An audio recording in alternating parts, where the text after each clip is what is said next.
I know. Is this something you sing in the shower? No, I don't sing in the shower since I started shaving my chest. You only sing when it's public. Oh, I don't want people not to hear my voice. Oh, it's like in the shower. It's a waste. Yeah. Okay, that was a little Cat Stevens, folks, to open up our show, baby. We are back. We always start with a song from a terrorist. Someone on the no-fly zone. Fantastic. He's back on tour, I heard. Cat Stevens? No, Loggins and Messina. Oh. That's who we're talking about, Cat Stevens. You can call in 866-969-1969. This weekend, I will be at Wiley's in Dayton, Ohio. Wiley's, Dayton, Ohio. Thursday, Friday, Saturday. Come on out. Last week in Atlanta was great. Great time at the Atlanta Improv. I want to thank everybody there. Great food, great staff, great club. Where you at this weekend? We'll get the plugs out real quick. Bonnie? Saturday, somewhere. Maybe the Stand. I think it's the Stand. I'm in New York City. Bonnie's in New York this weekend, Saturday, and I'm at Wiley's. Last week, Bonnie and I had it out. We had a pretty bad, a little disagreement early in the show, and we figured everything out. We're going our separate ways. We've divvied up our things, we've come to a conclusion. We're not meant to be together. No, after 10 years, she's yin and I'm yang, or hot and cold, or it's yin and yang. You know that, right? Not yin. Whatever. I'm talking about another. Oh, it's a different. It's not the. It's not the yin and yang. It's not the famous yin and yang. It's the yin and yang. Yin and yang. They lived down the block from me. Oh, it's the two guys. There were two guys. One's neat, one's messy. Yes, I got it. Yes, it's the Asian odd couple. Yin and yang. Because I'm sure the new odd couples got to be riveting.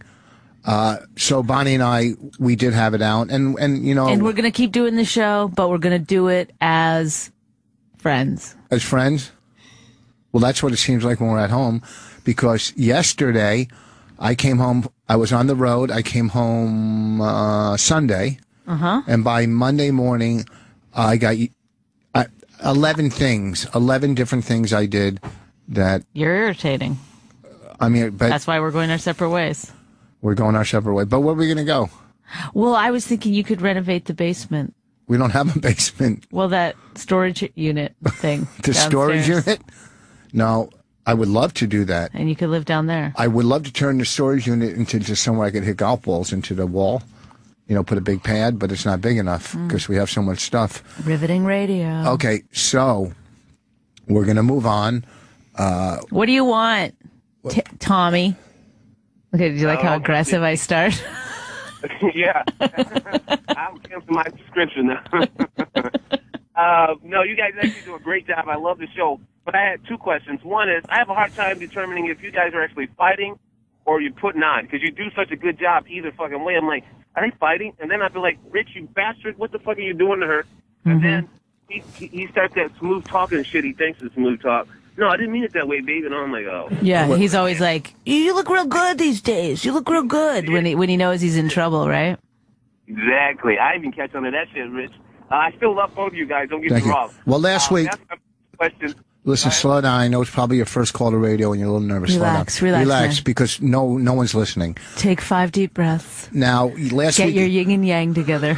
Last week, yes, we did have we did have a little quarrel, and that was real. It was real. I overreacted. I apologize to my fan. And it was embarrassing. It was embarrassing. Hey, listen, I got a lot of.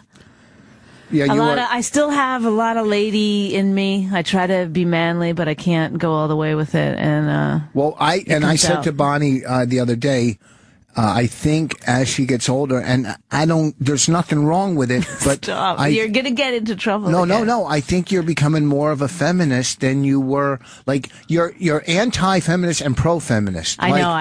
You're so hard to figure out. Like, 1 second you're going, well, that's hurting women. Oh, that's okay for women. I know. You get a lot of information all the time. You know what it is? It's Twitter and Facebook and stuff. Prior to Twitter and Facebook, I didn't think about it all that much, but you're just forced to always be looking at it.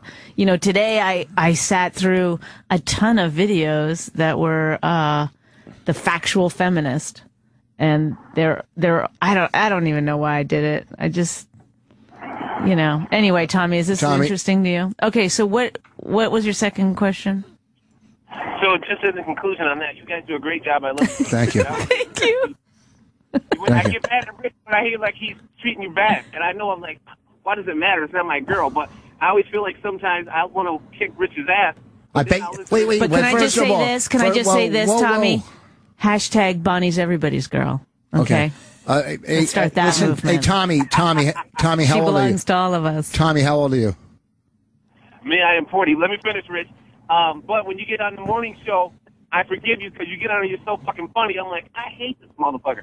He puts down my girl, he comes on and he kills, and I can't hate him anymore. Oh, God. Tommy, this is exactly what I go through every single day. It's like he irritates me, and then he makes me laugh harder than anyone else in the world. So what do I do with that? See, and I'm waiting for Bonnie to start making me laugh, and then we'll be even. But I'm a lady. Thank you. Thanks for calling. Thanks for the call, Tommy. Oh, shit. Oh, you hung up on him. I make mistakes. No, listen, we need some calls. 866-969-1969. 5 minutes. We have a guest coming in. We have a lot of good guests tonight. Yeah, in 5. We're not going to leave it up to just you and I anymore. I'm tired of it. You know what the problem is? Here's the problem. Too much chit-chat between us leads to this and our podcast. Chit-chat. We ran out of things to say. We've done 160 podcasts in our house. Then we do radio.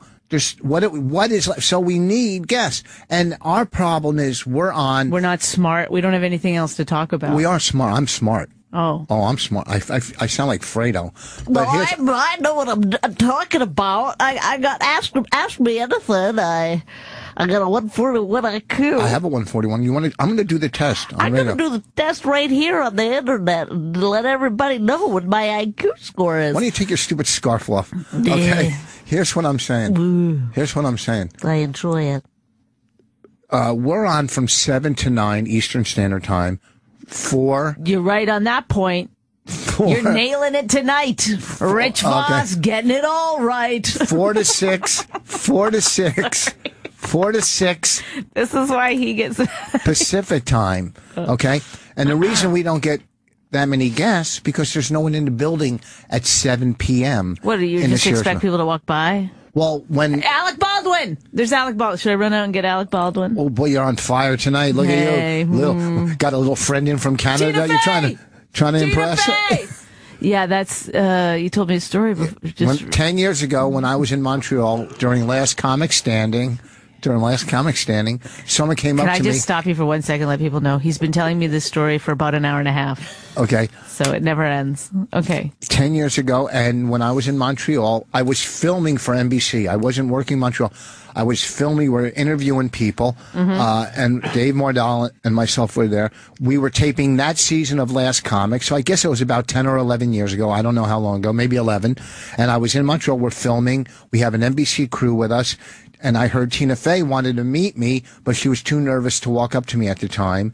Maybe she thought I was too aggressive. But how did you know she was too nervous? You could tell by her walk? No, someone came up to me and said, Tina Fey wanted to meet you, but she was too nervous. Now she wouldn't be nervous because she's a big star, and I've fallen.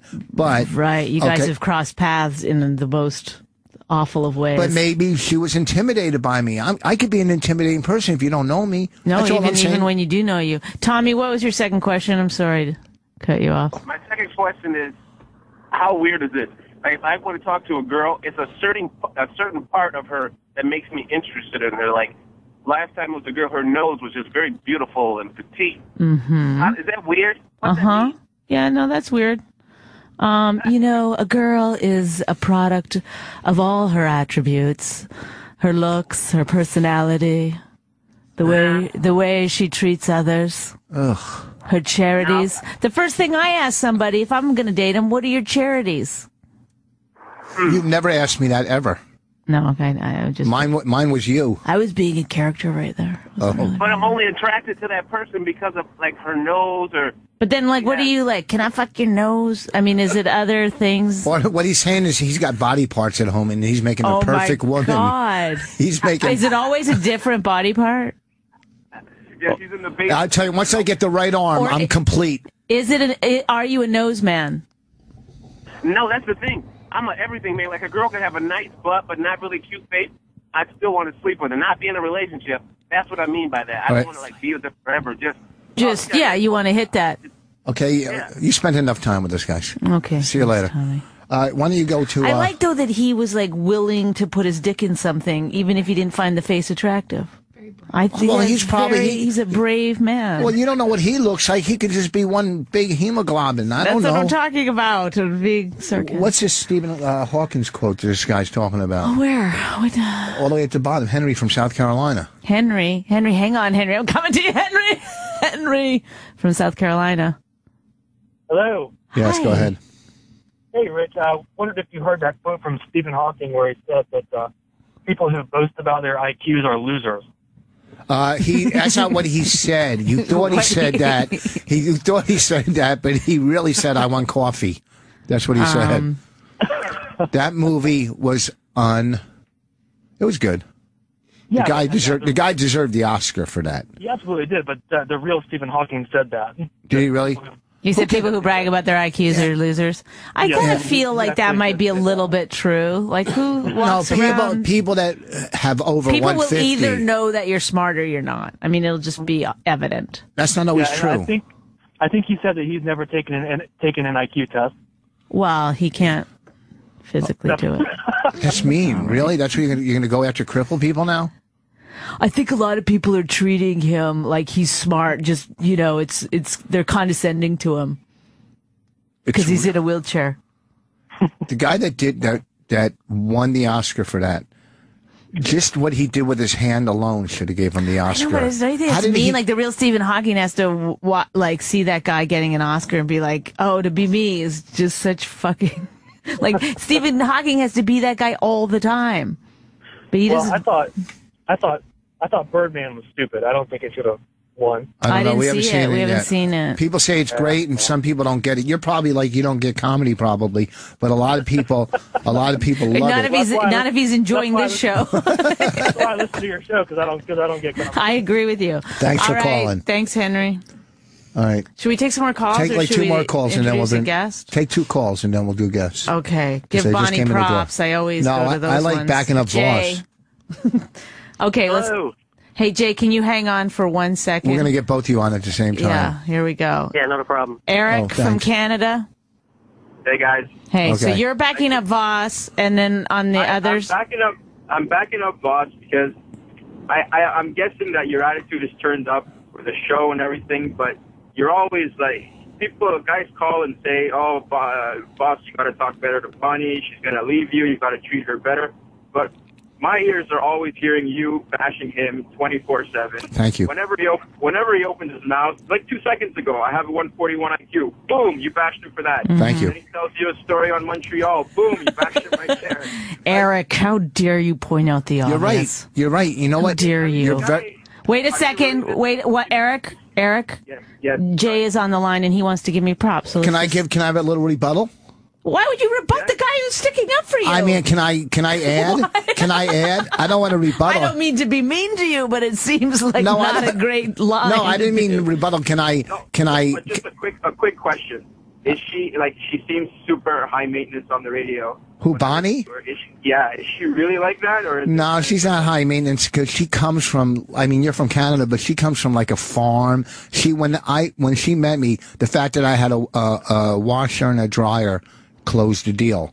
Okay, I mean she used to shit into a hole. So, okay. She used to kill chickens for dinner, so I brought her to a whole nother level of life. Okay, and she used to live with a guitar act, so she's at a whole nother level. Jay, what would you like to say? Well, Bonnie, I just want to give you props. We all have bad days. And, Thank you. You know, you got to put up with Rich sometimes. I do. Come on. Sometimes, all the time. So, well, God bless you. Eric? Eric, you know the difference between your call, the way you stuck up for me, and the way the guy that stuck up for Bonnie? Did you see the difference? I know the difference. The guy's trying to hit on Bonnie, and I'm telling the truth. No. Oh my God, Eric. No, really, yeah. I want Rich to take his headphones off for a minute so I can talk to Bonnie. Oh yeah. Please take off my headphones. You know what Bonnie did? Listen, Jay, I'm going to give you my phone number. Just hang on the line. All right. Wait, where's Jay from? Kentucky. Kentucky. I was in Kentucky, and you know what? People are people everywhere. But Kentucky's a whole different ball game. It's a whole different people? Hey, I had a good time there. Yeah. Hang up on. Thank you. Eric Thank you for sticking and Jay, thank you for calling. Thank you. We like it when it's even, right? This helps. What I like about Bonnie is very airheady and very, she forgets and she does things. So we were at a comedy club a couple weeks ago, and her engagement ring slipped off her finger and fell on the ground. This is probably... After you get married, don't you call it a wedding ring? No, the engagement ring, that's the wedding band. I know, but... There's an engagement band and a wedding band. Okay, all right. So the fancy one fell off. It's worth about you don't a need lot of money. Remember what Stephen Hawking said about people who tell how much their wedding rings are? Okay, so it's worth a lot of money. And then we found it, and Bonnie's like, I'm like, look, let me just put this in a safety deposit box. And she said yes. And the bottom line is, because when she walks out on me, at least I get my ring back, right? Oh. Isn't that sweet? No, that feels terrible. I'm only kidding. I just didn't want you to lose it. I didn't know you knew I was going to walk out. No, on stage the other night, though, I said I was married to some guy in the audience, and then he goes, not much of a ring. Yeah, that one, the wedding band, the diamond was... Pretty fancy. It's pretty fancy. Anyhow, we have... Our guest just came in the studio. We're lucky to have Julia Scotti, who's a very funny comedian out of the Philadelphia area. Are you living down by Philly? I'm in the middle of the state, so I'm neither fish nor fowl. You're in the middle of Jersey? Yeah. We're in the middle. I know. Oh, you are? Oh, we're close. I'm at the shore. Oh, you are? Yeah. Oh, okay. Well, that's not the middle. But you originally were kind of... I was kind of in New York originally. Oh, you were? Yeah, I grew up across the river. And years ago, at one time you were the head of the Comedy Union. Professional Comedians Association. I was the president. You were the first? Abby Stein or you? Abby Stein was the first. I think there were three. Three. There was one assassination, but that didn't count. Okay. So Julia Scotti has a pretty cool story. I haven't seen Julia Scotti probably in 20 years? At least 20, yeah. 20 years. And the last time I saw Julia Scotti, I don't know where we were working, but she was Rich Gagliardi. And headlining, very funny comic at the time. You were a headliner when I knew you.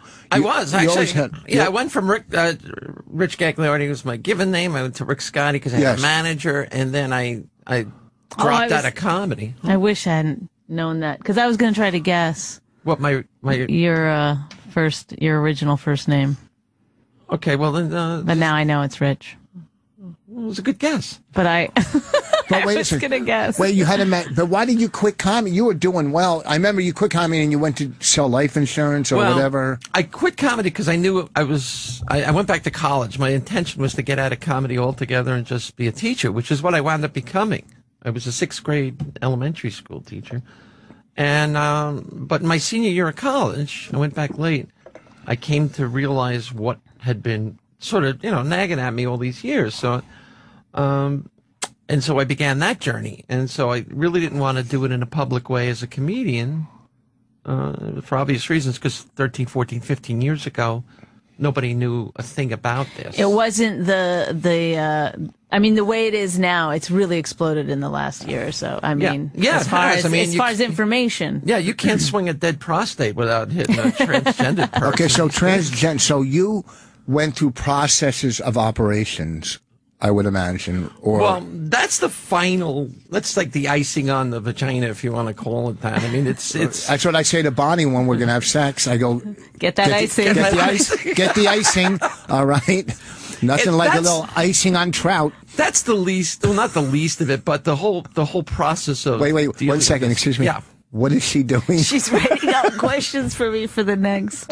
My friend is here, Kate Connor, and she's actually started working as a producer within 1 minute. Yeah, she went from intern to producer. She just okay. All right, so now, where were you at now? I'm sorry. I forgot. I don't even know. The process. The process. Yeah, well, you know what Stephen Hawking says about the process. Okay, now, because I'm very open person in life, in just on radio, this and that. And as a person that goes through the operation or goes through the transformation from male to female or female to male, it's not a guy who's gay. It's a guy with a woman trapped inside his body. Well, I hate that. It's such kind of a hacky way to put it. Okay, so the short story is that the way they view gender now, it's not absolute male, it's not absolute female. It's a continuum. It's ranges of so there's no absolute. But they've also discovered that there are actual biological causes to people who are transgender. They believe it happens in utero when you're still in your mama's womb. Certain hormonal changes don't happen, so you wind up with a female brain which is wired differently. You know that the synapses or something, number of synapses is different for females than it is for males, and so yes, you have this female brain, if you want to call it. But so you're saying you've had a female brain from day, even when you're 5 and 6 years old. Oh yeah. But you don't know this, so you're fucking all over the place. You have to be, as a kid, going, what the fuck am I playing with G.I. Joes when I want to do that? I mean, coming from an Italian family in Jersey, you can't. And my mom was a single mom, and my father was not around, and I was a kid of the streets, so you're learning to survive on the streets. And back in the 50s, 60s, 70s, none of that stuff even existed. I knew when I came to be about 18, 19, 21, somewhere around there, something was wrong. I didn't know what it was. There was no internet, so I had no way. Maybe it was your mom. Because everybody my mom left. Mine was fucked up. My mother was fucked up too. I mean, but that's, and I thought it was that, but it wasn't. I blamed it on them for so many years until I actually came to realize what the problem was. Well, it's not a problem. No, it's not a choice of words. What the. Well, it is a problem if you don't know what's making you feel weird or whatever. Okay, so so this whole time. Okay, now just 1 second here, Rich. We got a Jess from Denver. You want to talk about this you want to explain the gender issue? Oh, psychologist. Why not, if you don't mind. All right. Is this our psychologist or a new one? Are you our psychologist? Yes, I am. This is Dr. Jess, the Indian psychologist. Dr. Jess. Okay. From Denver. How you been? Hi, Jess. Dr. Jess. I've been good. How about you guys? He's a psychologist, but he's from India. He's very smart because he's Indian. And they usually become pediatricians. Well, he could talk to you about the chakras and it's hard. Wait, real quick, it's hard to take him serious, being he's from India. As you say, if he was a brain surgeon, we're really open-minded. Yes. Did you say that just a few minutes sorry. ago? I made a mistake. All right. Go, we love Jeff. An open-minded audience. Jess. To be fair. Okay, go ahead. Yeah, so long story short, I do think it's a super multifaceted issue, as I think you're really doing a good job talking about. But I also think a lot of people experience themselves as a different gender because we have such a strict gender binary in our culture. I've thought this before. It's like, I feel like she did say that there's all different. It's like you're on a spectrum, and some people are closer to one side than the other, but. I have female tendencies. Everybody has all different tendencies. Now he's willing to talk about it. No, you have no, I mean, everybody has tendencies. What are you saying? Like, okay, I love buying shoes. Okay. No, you do. Yeah. No, that's what he's saying. He's saying it's like, in this society, we're saying, you're a man, you should do manly things. You're a woman, you should do womanly things. When really, everybody's kind of all over the place. Left to their own devices, who knows where people are. Well, I think we got to draw the line at when someone at the Oscar says, we need more money. That's where you draw the line. You see what I'm saying? Oh, the pay gap.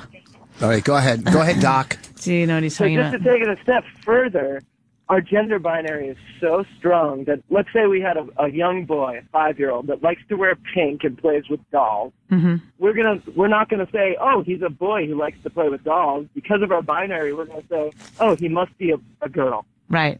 So then, at some point, in my opinion, I think that he was somehow told from society, from a person, that he can't be a boy because he does things that boys don't do. instead of saying, oh, you're just a boy who likes to do whatever, play with dolls, you like pink, whatever it might be. Right. Like, why? I actually really agree with you. Like, why is the term, like, boy, girl so important when it's just you're this person who likes these things and you want to dress this way or play with these, right? That's what we're getting our there. presence in society now challenges all of those gender stereotypes, which is why people freak out sometimes around transgendered people. Because it rocks you to your core. When I saw you, it seems like I've known you like this for years, and I haven't seen you like, I mean, maybe on Facebook a couple of pictures, but now this is like, to me, you're this, you know what I mean? Yeah. It's weird. Like, I real quick, and it's not about me, but it is. I celebrated 29 years sober Saturday. Right. Uh-huh. And I started going to meetings again, right? I hadn't been to a meeting in a couple of years, and I said that. I went to a meeting, I raised my hand, I stopped going, I'm back. But right when I walked in, it seemed like I was just there yesterday. Mm-hmm. Do you know what I mean? Absolutely. And it was almost 2 years between meetings, and it seemed like, because it was so seeing you in the lobby, I'm going, oh, well, this is how I know Julia Scotti. Okay, and to tell you the truth, I never liked Rich Gagliardi. No, but that's the truth. Is that we end up just seeing the person inside anyway. At some point, you stop. You know, it's like when you're around somebody all the time, you don't necessarily see them age. I have that around when I have friends, you know, that like you that I've known for many, many years, and after they've been around me for a while, inevitably one of them will say, you know. I can't remember you the way you were. Yeah. And it's funny because I can't remember me the way. I know I was there. I know that was me, but that wasn't me. I look at that person as a total stranger. I had one resentment when he was Rich Gagliardi. We were supposed to do a gig together. He'll never remember this. Who? She. Me and Rich. Oh. I mean, she'll never remember this. Back when it was Rich. He's in trouble. No, I didn't mean like. I know what you listen. So he at the time he was supposed to pick me up and we were going to do this gig. I think I was even on drugs still, and at that time he called the day of and said, "I'm not driving there. I can't pick you up. I'll meet you at the gig." I go, "But no, I can't get a car." Huh? Tough. He said, "Tough." But he was a headliner, and I was you don't remember. It was just because for some reason you couldn't get me, but I was a drug addict and I was depending on you picking me up, meeting me somewhere, wherever it was. All I know is I didn't do the gig. I didn't get the $60, and I didn't get 6 vials of crack because of you. Thank you. Holy shit! What? He's really been harboring this resentment for so long. But I don't want to. I hold no grudge against. No, I just remember it. Wow. But we did a million one-nighters together. A million. Palazzo, Jerry Stanley, Upper Deck, all of them. And I said right when I came on the air, he was a headliner. I was just an opener. What? She. I'm talking in the past. So it was.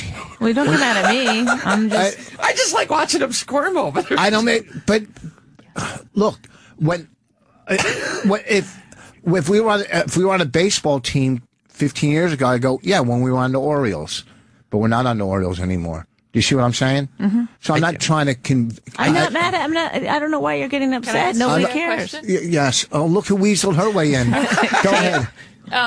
My friend Kate Connor. When you deal with people who knew you as a man, what is your preference? Do you want them to refer to the past as she or how, no? Everybody has trouble with it who knew me before and comes back into my life, and it's inevitably somebody they'll just keep going. Rich. I'm sorry, Rich. Oh, I'm sorry. Or he. And that happens for a while until it's a process. Yeah, I've had it happen a million times. Jeff, Jess, Dr. Jess. Yeah. What else do you got to say about this? Help me. Help me. What do you want help with? Well, because the last thing I'm here to do is... Rich will never just sit back. Do you notice that? Like, he won't just, let somebody else talk for a little while. I did. He's, digging himself a hole, and he will just keep on digging. He's doing a good job. Can I tell you? He's great. You're doing great. Can I tell you that dig a hole story? Yes. Go ahead. No, go ahead. Go ahead. No, I'll tell it later. When we have a doctor on the phone, and we have a transgender woman here, and we have Canadian. What's that? I said it's a great combo. And we have Bonnie, who nobody likes. So I like her. I love her. It's the first time I've met her. I think she's the bomb. Thank you. You really have to give it time. No. You do. It is. I am the kind of person where it's like a slow turn into. No, you know what? I get a good sense. She's very sweet. Oh, and her aura is, where yours is sort of. Do you read auras? No, mine is rough. That's why Tina Fey wouldn't walk up to me because of my aura. Yes. Because is that what she said? No, that's it. She's afraid of your aura. But Bonnie is very pro female comic and does everything she can to help them in any way. She's always draws like psychopath new comics like that somehow end Kate's up. my new psychopathic. But she's from Canada. She's far away, so we don't have to worry about her. But all her other friends, psycho.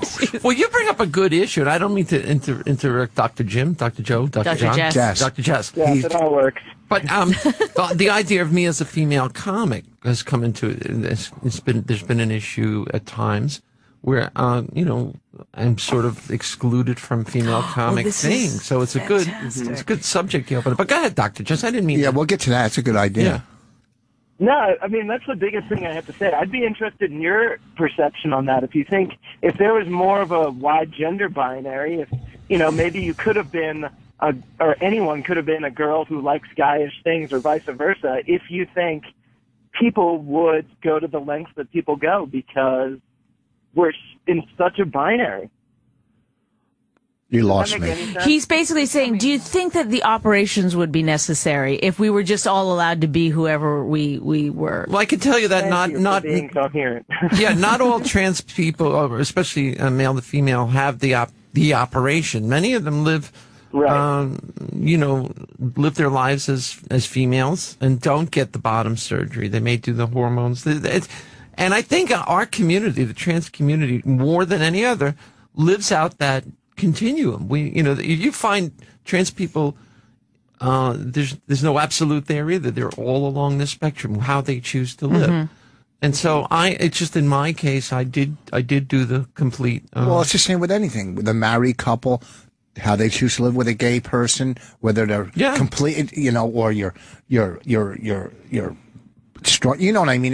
There's every gay person isn't the same. Every married couple's not the same. So it's going to be the own individual process, I would imagine, right? Absolutely. It's what works for you. Well, I would love to find out. Rich and I did a movie called Women Aren't Funny, available on Netflix, iTunes, Hulu. But because there is this sort of stigma that women aren't as funny as men. So now you've been in the world as both. Have you felt a difference in how you're treated? Oh, absolutely. And what about, because I went on stage as a man in the documentary. Did you really? Yeah, but I didn't look great as a man and I couldn't get a man voice happening. So I don't know if people really bought, I think people more thought I was weird. Rich enjoyed it. But I would love to know how it feels. Does it feel different? Was it easier when you were going on stage as Rich?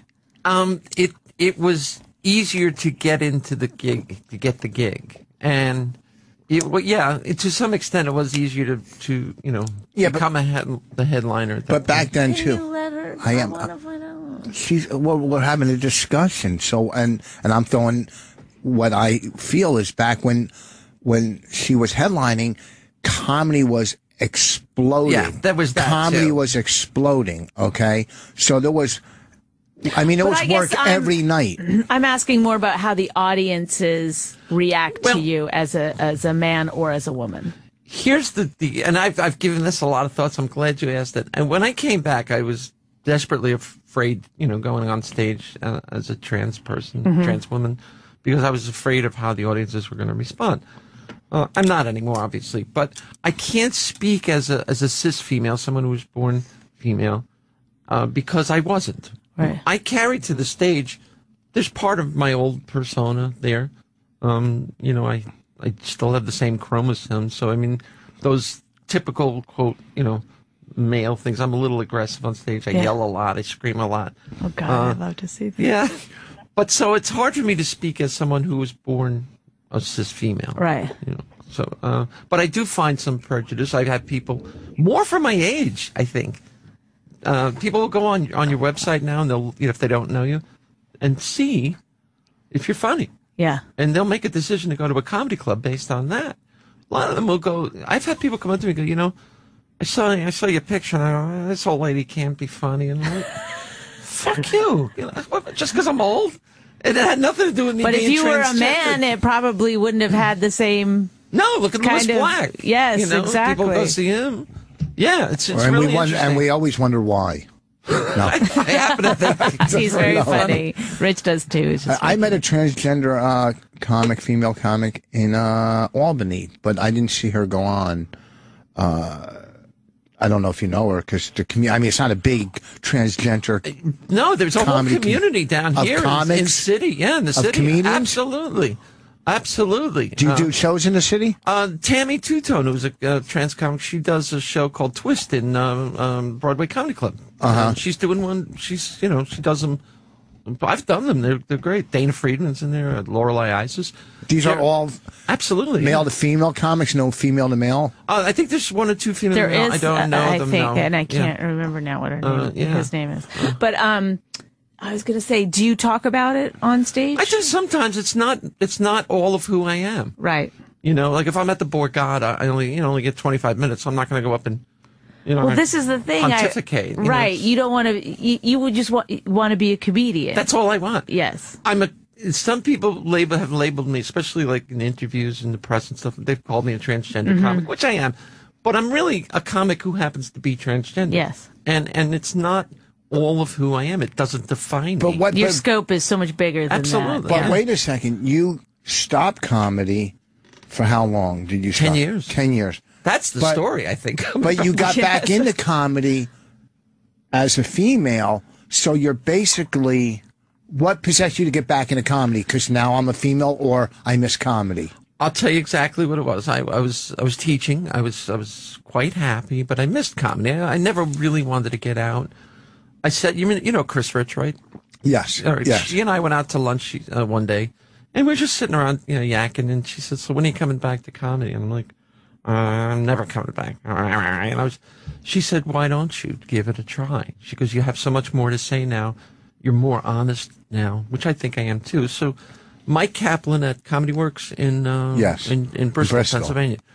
Nice guy, Cappy. Really great guy. Out of his mind. Yeah, out of his mind completely. But he was kind enough to give me my first. He said, "You were funny then. You're funny now. Give it a shot." So I put a couple of minutes together, and you get that first laugh, and that's it.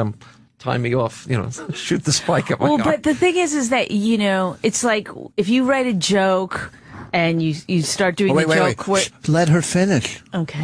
Where you do a hand gesture, 5 years later, you're still doing the joke, you're still doing the hand gesture, but now you don't know why you're doing that. It's just so ingrained in you. Yeah. So when you got back on stage, you must have just went right back into doing what you did before, regardless of... I had to write a whole new act, so right. that was the thing. But the thing that I had to get past, the most giant hurdle, was to stand in front of a room full of strangers. And I remember it. My opening joke was, I've been away for 10 years. Lots has happened. I got married. I had kids. I went to college. And, I had a sex change. And that was, it never got a laugh. But it was my way of being able to say it in public. It's kind of funny, though. It's funny. That's a good line. But when you're weak, when you're fighting back the stakes. But once I got it out, it became much easier. Do you have kids? I do. I have 3 of them. From first or second marriage, or both? Both marriages. Yeah. Now, your process that you started was your second marriage or first marriage? Obviously, your second marriage, because you did. And you got divorced because of this? No. Or just because just because I suck at marriage. Yeah. Now, your kids must be my kids' age, older.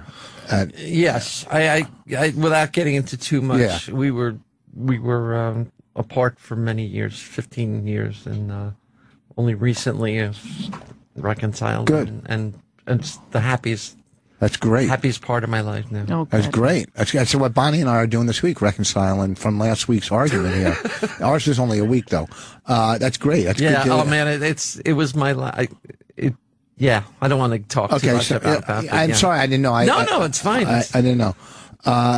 Now, were you? Hold on, let's say goodbye to the doc who's on hold. We didn't even get to any more stuff. Doctor, you want to add anything before we hang up? No, I'm good. Two things. I was interested in how much more confident you felt as a woman on stage and how that's helped your comedy. When I came back, there were two things I wanted, specific things that I consciously decided to do. One was to be totally honest, and the other was to be fearless. And I felt that after what I'd gone through, I had no choice. That was the way I was going to approach my comedy. So the answer to your question is a lot. It had a lot to do with it. Yeah, absolutely. And that's awesome. I'm so happy for you. In that Thank you. respect. Thank you. Well, you're a doctor. You have to be happy. You can't say, I mean, Hey, I don't please, think. you don't- Listen, I don't think you made the right decision. Yeah. What kind of doctor, what kind of psychologist go, you know what? Hey, maybe this was a mistake. What kind of fucking doctor would say that? Well, I would if I thought it was a mistake. My job's to be honest, not to. Just You weren't honest when you called us saying that you were from England. I never said I was coming from England. Okay. But thanks. Good try. bye, Dr. Jess. Call back in the second half if you feel like it's important. Absolutely. Last Thanks. thing, female going to male. The surgery is an addictomy, right?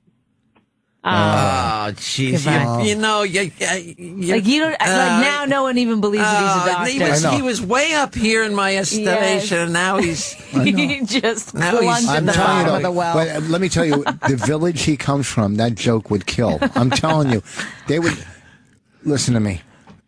He's called in twice, and he has had some pretty brilliant things to I'm say. going to let that one go. I'm going to pretend that didn't happen. Yeah. 'Cause I actually like him. Okay, What were you like as a dude? Were you masculine? Were you like tough guy? He's a regular dude. I got to see that. He wore a hat. Sometimes I didn't wear it for a long. I really didn't know how to be a guy. I never told you this either. I mean, I had trouble with it. So I looked at my father, who was, he was a butcher. He drank a lot. He was, he cussed a lot. And so I kind of imitated him on stage.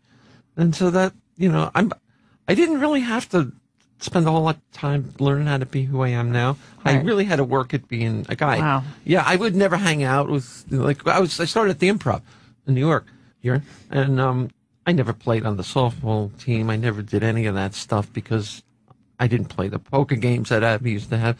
I did not fit in. I was always, Is that what drew you to comedy in the first place, do you think? Well, like all of us, pain, misery. Well, I mean, I guess that it's not pain and misery. I think it's seeking validation from that you didn't get as a child.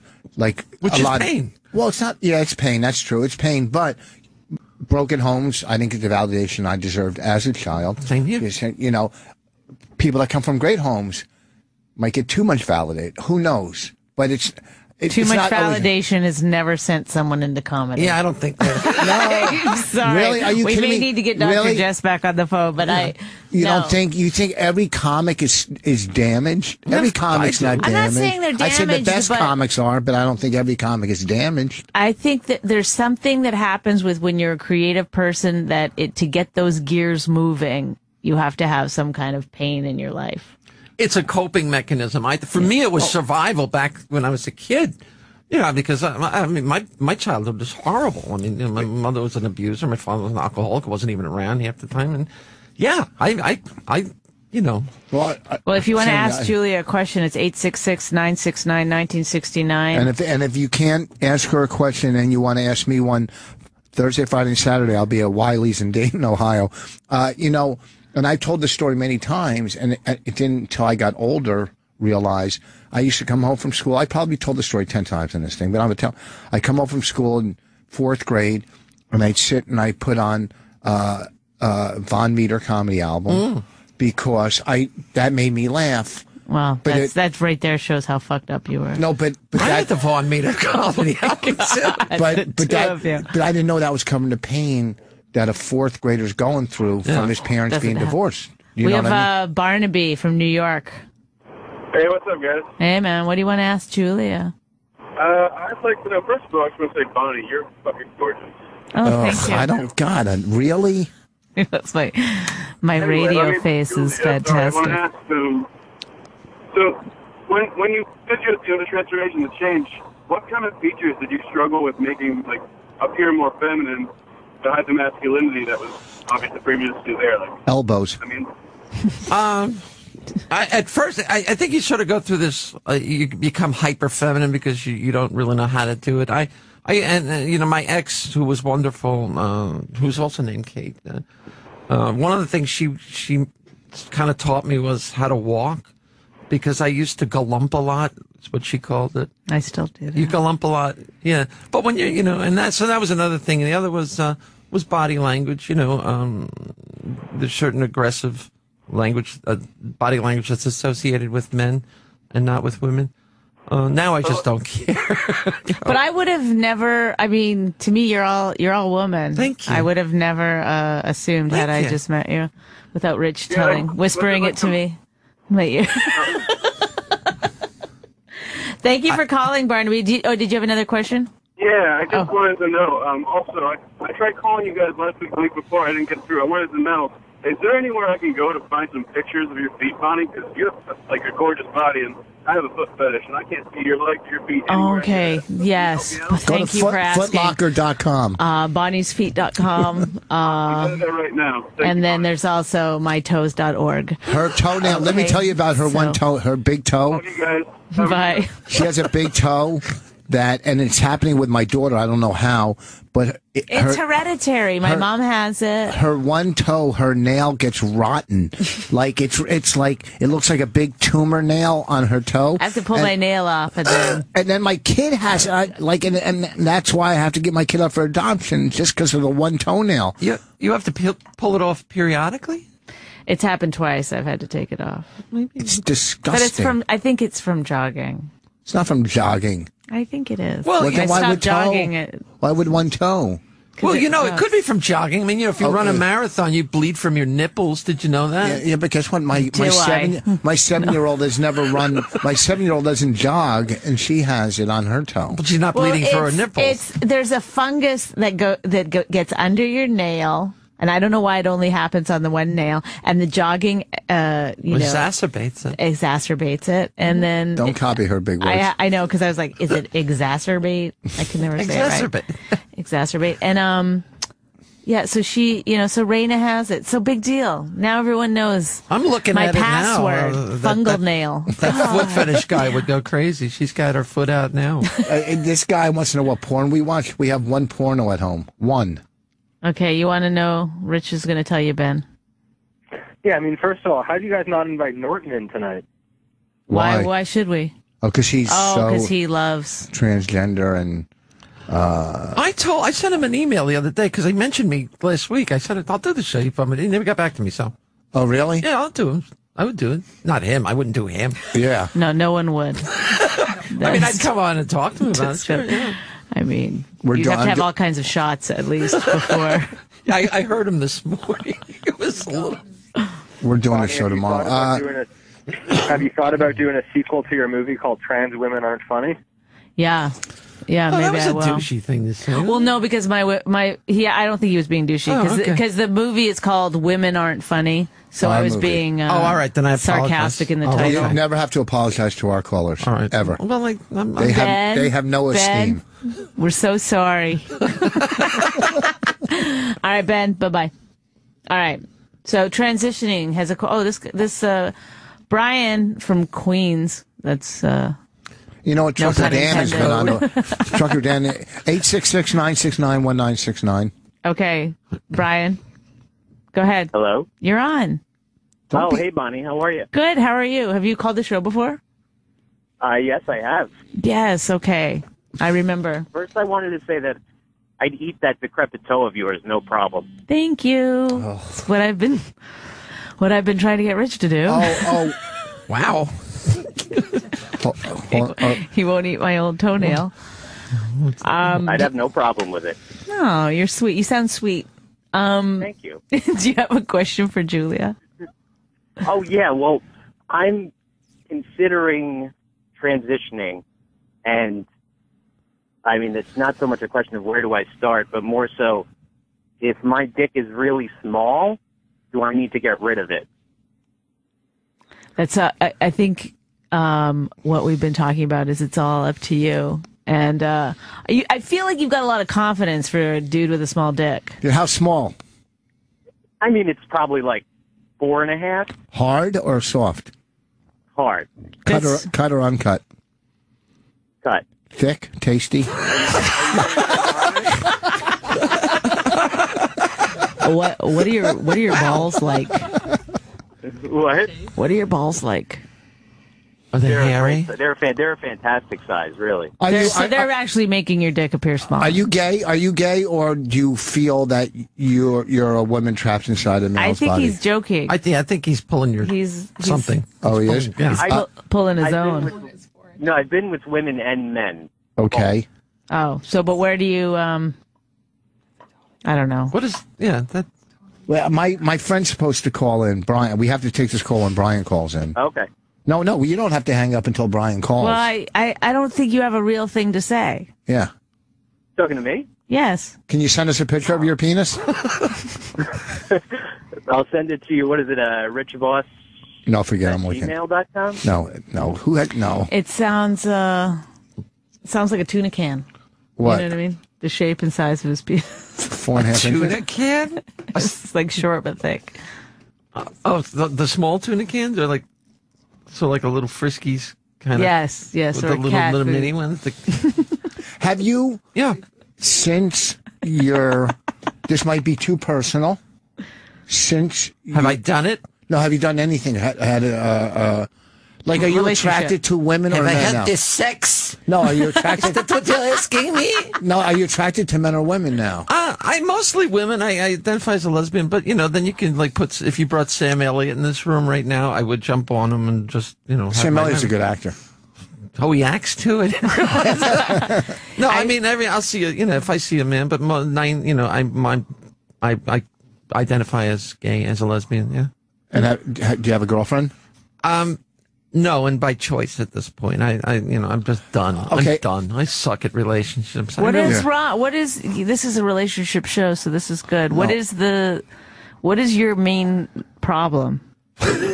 My main problem, and I talk about this in my act, is I don't want to spend a whole lot of time with whoever I'm with. Oh. If I could have a relationship where I saw you once every 2 weeks, 3 weeks, a year. Oh my God. I would be happy.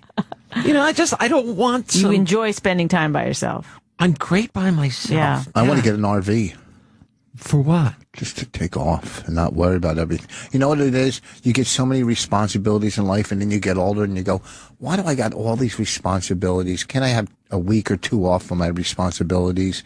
Do you know what I mean? Yeah, with kids and mortgages and ex-wife and wife and... Yeah, that doesn't bother me anymore. I mean, I have a cat. I mean, that's the extent of my commitment. Do you still teach? No, I don't. I left there. It was in 2008. But you still do stand up. Yeah, I'm working a lot. Yeah. Can I mention my website? Yeah, go ahead. www.juliascotti.com. Have you done spots at Helium yet? I haven't. They tend to hire only bigger names like you and Bonnie. Well, no, but you can middle. I don't see why you're not middling or maybe she doesn't want to. Well, I mean, if it's somebody, if it's a name act, I would go in as a middle, absolutely. Yeah. But you're headlining everywhere. I'm headlining most places now, but it's I understand the hierarchy of the business too. Yeah. And so I'm not stupid. But you go on the road, or you're doing a lot of local stuff? Do a lot of local stuff, a lot of road stuff. I've been talking to a couple of people who I can't mention at the moment, but we may be doing some theater things together.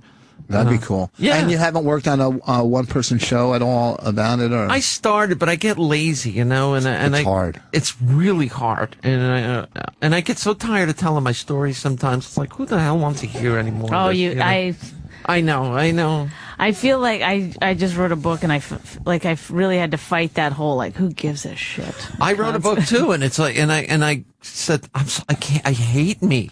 I don't even want to hear me anymore. I fucking hate me now. Yeah. When I make a CD, I won't listen to it. I don't think I've listened to my CD. I did when I was just in the beginning piecing it together.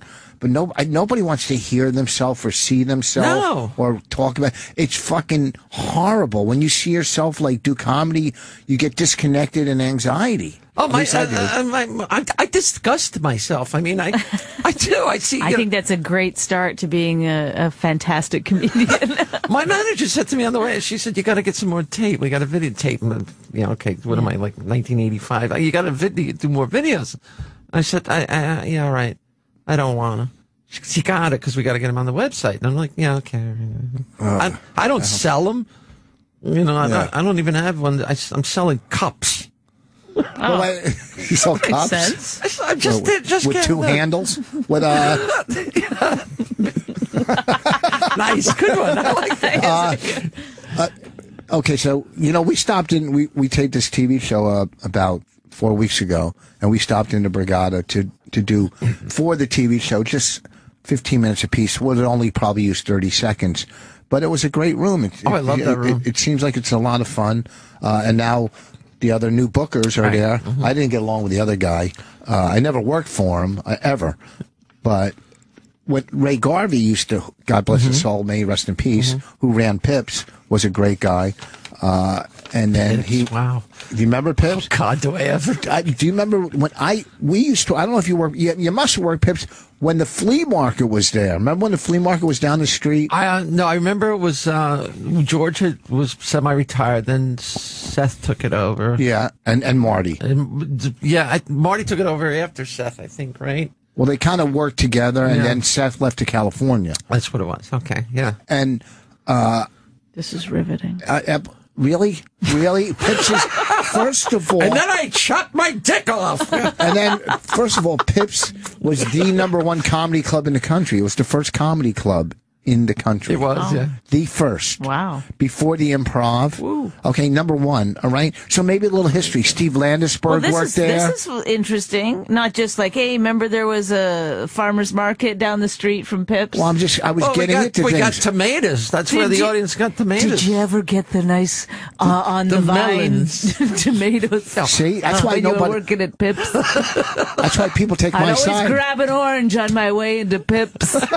That's why people take my side. It was a good luck thing, you walk and you walk by and Pop, the guy who ran it, he always had a De Nobili cigar hanging out of his mouth. He says, "Here, take a peach, take a peach. Good luck." I told Rodney, take a peach. Look at him now. Yeah, look, they all worked there. They did, yeah. Landesberg, Joan Rivers started there. Rodney was started there. Rodney, who else went? Brenner, who we meet last David night? Brenner started Who was there. that guy we met last night? Who? Steve Gutenberg? Oh yeah. Was he a comedian? No. Yeah, he started. He was a comic in the beginning. I didn't know that. Yeah, he was a comic. I don't. Who else worked there? Everybody. Andrew Dice Clay started there too. Dice started there. DiBitetto. DiBitetto started there. Yeah. I went from Joan Rivers to DiBitetto. No, what? DiBitetto. The other guy they said never worked anywhere where he wasn't coming up on the schedule. Probably. He works a lot What's in the his area. first name? Vic. He does Vic DiBitetto. He's always on, like, it's like every club I go into is like, coming soon. He's very hot now. Yeah, he's very hot. He's a YouTube sensation. Yeah. And he's a hard worker. He's been doing that it. guy, the bread and milk. Yeah, but let me tell you something. He's been working at this so fucking long, and finally he's making some fucking good cash. I'm really happy for him. I worked with him about 7 months ago. I'm not saying I'm happy. What I'm saying is he deserves it. He Are deserves we going to take a break? In We a should second. take a break. Like I'm saying, he's been around forever. Yes, he deserves it. All those guys from over there. Mm-hmm. Adam Sandler started there. I got to tell you my Adam Sandler story if we got time. We got time. And then we'll take a break. How long? Is it a long one? No, very quick. All right, go ahead. Maybe I shouldn't. It's not real complimentary. It's okay. Well, who cares? I know. Nobody listens to this. All right. All right. Picture this. Okay. 1991 or somewhere around there. He was a kid. He wasn't even known yet. We're down in Miami. I was down there with Paula Poundstone. And we're doing, we got asked to do this MTV, I don't know, spring break kind of thingy. Mm-hmm. And I didn't know him at the time. I don't know him now. But he was supposed to MC the show. And I think I was middling and Paula was headline. So we met him like right before the show. And he comes up to us. He goes, I don't want to go up first. I go, why not? You're the MC. He goes, but I don't do well in the first position. It's just like, how could... What the? It's for TV, or is it just a live event? It was a live show. Yeah. They eventually filmed him for some other TV stuff. But how do you come down with? So did he go on? No, he was adamant. He let somebody. Well, Paula, I did it. Well, yeah, Paula's not going to go on first. Of course not. I had to wind up doing it, but I never forgot that. It really pissed me off. She was one of my favorite. She's great comics of all time. I used to love watching Paula Poundstone. She's brilliant. Was so. Yeah. Wendy Liebman too. But back in the day, I loved Paula Poundstone. There was something. She was just casual. It's just so good. Easy. She can bring a premise.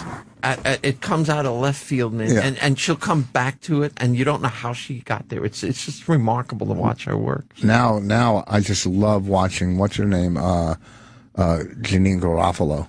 Just so brilliant. Yeah. You watch her up there. Anyhow, we're going to take a break. We'll be back. We have another guest. Julie, you're going to stick around, right? Yeah, I'll hang. I'll be this weekend, Thursday through Saturday, Wiley's, Dayton, Ohio. Bonnie will be in New York at the Stand. Kate Connor is here from Montreal. Our new 1 week producer. What's your website that you want to plug? JuliaScotti.com. I'll be at the Station this Friday night. Bust a Gut Comedy Club next week, and March 13th, 14th, Comedy Works in Bristol, Pennsylvania. Cool. Where's the first one? What's it called? The Station. It's on Route 130 in Cranberry. A guy named in Jersey. Yeah. It's a nice club. Is it a Friday? It's a Friday night. Yeah. Oh, I should take that. I should do it. It's not. It's not a. It's more or less. I'm working out some new material. It'd be fun to go. Like on the come front. on down, man. Come on, we'll go and. No, not just. I'll be at Wiley's. Have you worked for Novik at his place? I was there, but I write for Joey's on his online magazine, Wood Exit, New Jersey. I write for that, but no. Well, we're going to make that happen. We're going to make that happen. I want to go national. We'll be back. Bye. The Sideshow will continue. My Wife Hates Me with Rich Voss and Bonnie McFarlane. We'll be back after this. Welcome back to The Sideshow. Rich Voss and Bonnie McFarlane continue. My Wife Hates Me live now. What? Say it again? Yes. All right. She is the producer. Are we? Our mic's been open this whole time. Everybody can hear us. Okay, call 866-969-1969. Also, this weekend, I'll be at Wiley's in Dayton, Ohio. Julia, what do you have? I'll be at the Station on Friday. Where? In Cranberry, Route 130 in Cranberry. Got to make resis, though. Where's that, New Jersey? Cranberry, yes, New Jersey. Cranberry. And you had some Bristol? Yeah. I'll be at Bust a Gut Comedy Club in Ocean, New Jersey next week. I haven't worked it. I'd like to work Bust a Gut. Comedy Works in Bristol on March 13th, 14th. Bristol, okay, very good. And Bonnie will be at the Stand Saturday. Yeah, and tonight. But we have with us Marion Groden. I'll be somewhere. Where are you going to be? Marion's a fabulous comedian. We love working with you. I love you both, or everyone. I'm codependent. I don't want anyone to be upset. You're meeting Kate Connor, a Montreal comedian, for the first time. And Julia, actually, I know. Yeah, we met once. We met one time. When did you meet? Together. Comedy Works. She may have been at the very first show I did. I might have been at the first show. That was the very first. How did she do, Marion? How did Julia do? I'll be honest, I'm so self-involved, I barely remember any of it. And she said that night, too. Yeah. Because I'm not going to remember any of it. No, I admit it. In fact, I'm still thinking about where I'll be this Saturday. I'll be at the Art House in Jersey City, which is actually a pretty cool space. What is that? Is that a comedy club? It's cool. No, it's like arty hip hipsters have opened this thing called the Art House, but it's pretty cool. It's all renovated and... What are you going to do? Draw, or are you going to do comedy? No, I actually have juggling and mime that I've been working on. Yeah, so I'm going to do that. And it's a stand-up show at the Art House. Is it all hipsters, or? It's very much hipstery, but you don't have to be. I would appreciate some blue-collar energy in there to break up the hipster thing. Rich is a hipster now. He's growing the beard. He looks fantastic. Yeah. Amazing. Okay. You look beautiful. Now you introduce her. We have to take one call, too. I just did. Marion Groden. Can you be extraordinaire? What about the book? She wrote a book. Hold on. Standing Up, a memoir. We're going to get to everything, but let me just take this one call from Brian because it's Ladies' Day here. It's about golf. Yeah, but I was on his radio show yesterday. He's a great guy. Sorry, take a nap, everybody. No, it's not. What do you mean take a nap? Brian. Hello? Can we be included, Brian? Marion, be quiet when Brian is on the phone. Welcome, Brian. Hello. Go ahead. It is great to be a part of this, and you can all participate. We play golf in foursomes. We got plenty of room for everybody. I don't play, Bri. I don't play. Well, Brian, But I'm into foursomes. Brian, who has his own radio show on Sirius. Brian. And these two, they do a little swap because I was in the car. You called into their radio show. I realized how terrific they are. It made me feel bad about our own radio show. They're very professional. Well, they're pros. They're golfers. They're golf people. They talk golf.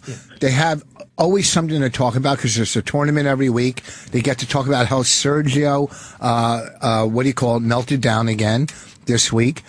We played golf Saturday in Atlanta in 41-degree weather. Oh, that's right. You love golf. I just remember that. Can I also just add one more thing? What? They had a guest in there, never interrupted. That's right. So this is the best radio I've done in a long time. You guys, you're making me sound good. No, so Brian, I went out today and I got those coverts, but I only got the 3 and 4 hybrid. They didn't have a 5. I can't find one on eBay. I mean, I'll find one somewhere, but I'm going to need another set of hybrids for my travel bag. So I'll see how these work. What? It's just a little golf talk, and then we'll move on. I have feelings, but I've been accused of interrupting. No, this is what happened when Rich and I played on Saturday. We talked about 3 things on Saturday. We talked about the weather because it was not warm. We talked about his clubs because honestly he's got to make some adjustments. And we talked about his lovely wife. He couldn't stop talking about his gorgeous wife, his goddess. He did. I mean, it was his first Bonnie wife, this and Bonnie that. It was Bonnie. Bonnie. Come on, Rich, it's your turn to hit. Enough with Bonnie already. Those are the 3 things we. No. Did he really? Wait, Rich, don't answer. Don't talk. Did he really talk about me, or you're just saying this because he was like, "Hey, listen, if you call into the show, say I talked about the bitch." The whole time. He told the starter, he met the head pro. It was all about Bonnie this. I'm glad to be here. What could he possibly be saying about me? I said, do you have a ball that I could put Bonnie's face on? Forgive me, Brian. Did he say anything about me? Marion Groden here with us. Writer, comedian. Patient person. With the other 3, the other 2 topics, so he just didn't have any room for you, Marion. Okay, with the Brian. Back 9 closing, the network closing shop yesterday or 2 days ago, like you said, all these people out of work, where they all scrambling. I mean, your guy was in Connecticut working at that network. That was hilarious. I say it's hilarious because it was obviously a sad day. Rich calls in, and my broadcast partner is John McGinnis. He played on tour forever, and he worked at the Back 9 Network, and they closed up yesterday. They went out of business. So one of the guys on the channel was a comic named Matty Blake. So we're kind of, how golf is. We're going to handle this in a dignified manner, and we're going to talk about the network going under and talk about Matty Blake and reflect and wax poetic.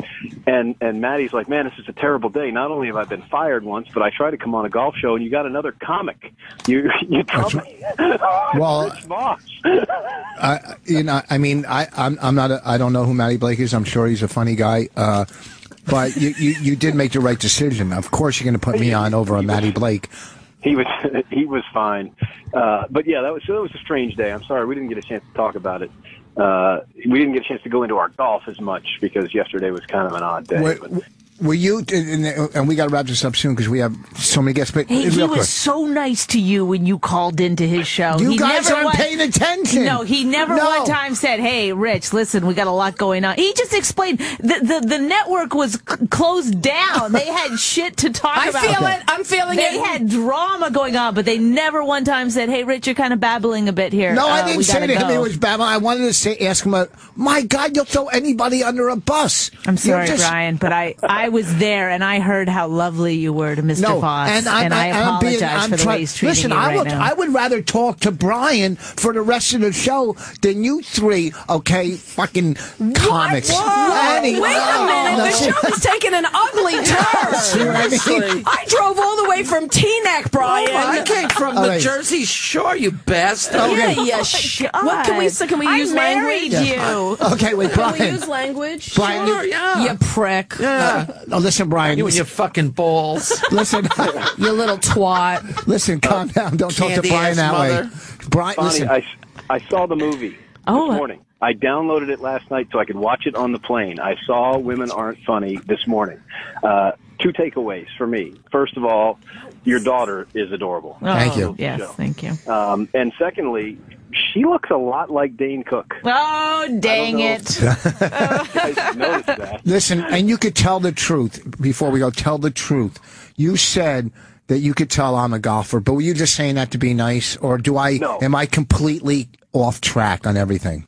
You are absolutely a golfer. That's one of the things that people don't get about the game of golf. Everybody thinks, oh, I can't play with you. I'm not good enough to play with you. It has nothing to do with your abilities. Oh, thank you. I knew it. They walk a certain way. They talk a certain way. They know when to talk. They know when to... Rich, the ground was frozen. Rich found a rock and was hammering his tee into the frozen ground. A non-golfer doesn't do that. Yeah. A non-golfer doesn't play that day. That's a guy that's crazy, that's sick in the head, and there's a bunch of us that have that. I agree with that. Golf savvy. He is absolutely one of us. You're one of us, Rich. And by the way, everybody that's gotten decent at the game started off, worse at the game. So, and you're in between. Right? Rich is a bogey golfer. That's better than most of the population. Whoa. I'm better than a bogey golfer. I'm telling you. Brian, you stepped in it. No, I just... Sand trap. Dane Cook's a bogey golfer. No, listen, I'm not going to lie. I'm like a 14 when I'm playing. With my, when I got my game down, I'm a 14. At one point I was an 11. I swear to God, I'm not lying. I don't lie about golf. I tattooed girls on my arms with golf clubs. But I'm going through a swing problem right now because I've taken too many lessons from too many different people, and now I'm sticking with one guy, which was a problem. And I think I'll get down to a 13 again. Wow. Yeah, we all wish you luck. What? I'm not saying it's not riveting. No. Brian, how do we find your show? We're on Sirius XM PGA Tour Radio. God bless you for asking. That's Sirius 208 and XM 93, and we're on 5 days a week. Right before this show, we actually go 5 to 7, so you don't have to miss a thing. You can listen to us until 7 and start listening to you guys at 7 p.m. East, and you're off running. And it's almost a yin-yang situation because you're very calm. Your show is... You have no idea how heartbroken I am that he called me a bogey golfer. I know. You're going to hear... I apologize. You don't know how broken I am. I do. I've shot in the 70s 5 times. Listen, we got to get to some other guests. All right. You shot in the 70s with me, by the way, because we only played 14 holes. But yeah, bogey. There you go. He called me a bogey golfer. It broke my heart just now. That's all right. Brian, we love your show. Thank you so much for calling in. We really we appreciate having. It's like the most highest profile thing that's ever happened to this show. That is incorrect. But you're very welcome. Thank you. You sound like a very nice man.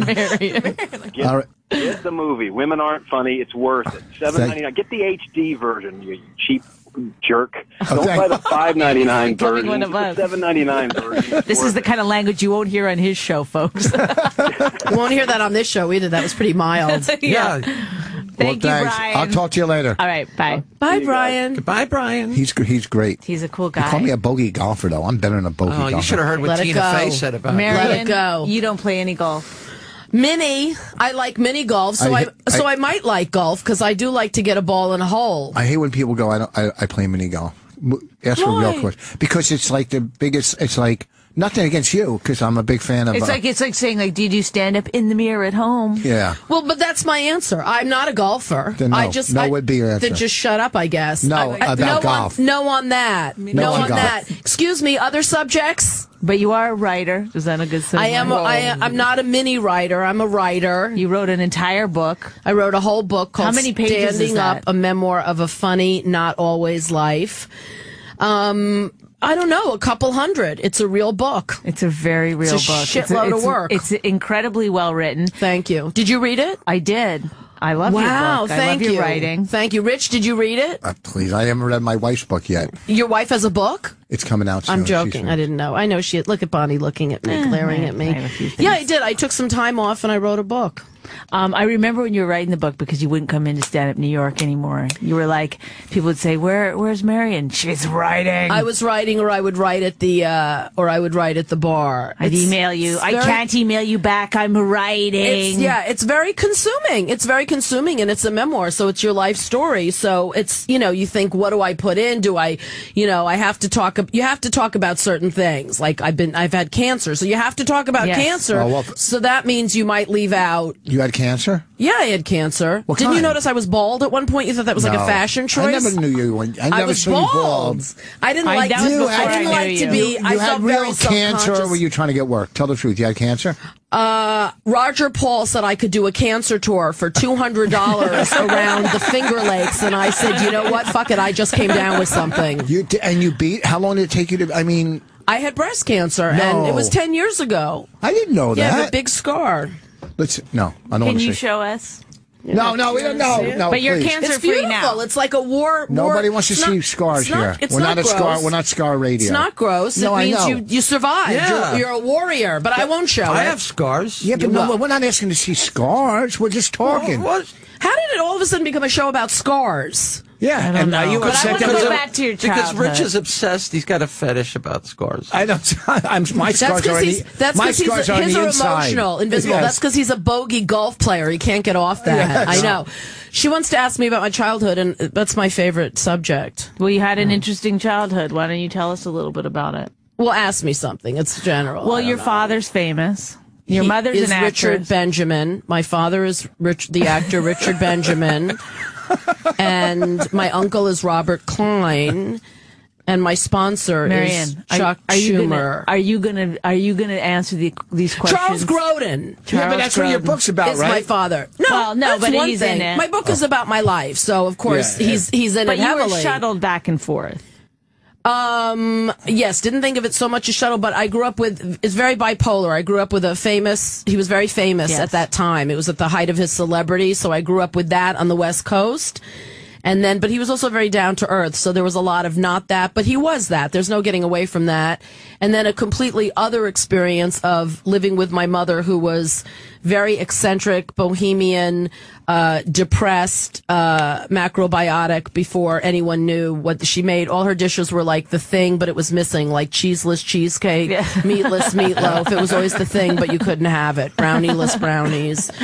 And she was an actress too? She was an actress, and then she became a woodworker, and she raised me. She made furniture, seriously, but they met at the Pittsburgh Playhouse. They were the two strangest people in their acting class, I was told. Nobody thought he would go for her because he was like this big, tall, handsome man. And my mother was she's very beautiful, but little, kind of androgynous. She played men in a lot of the plays.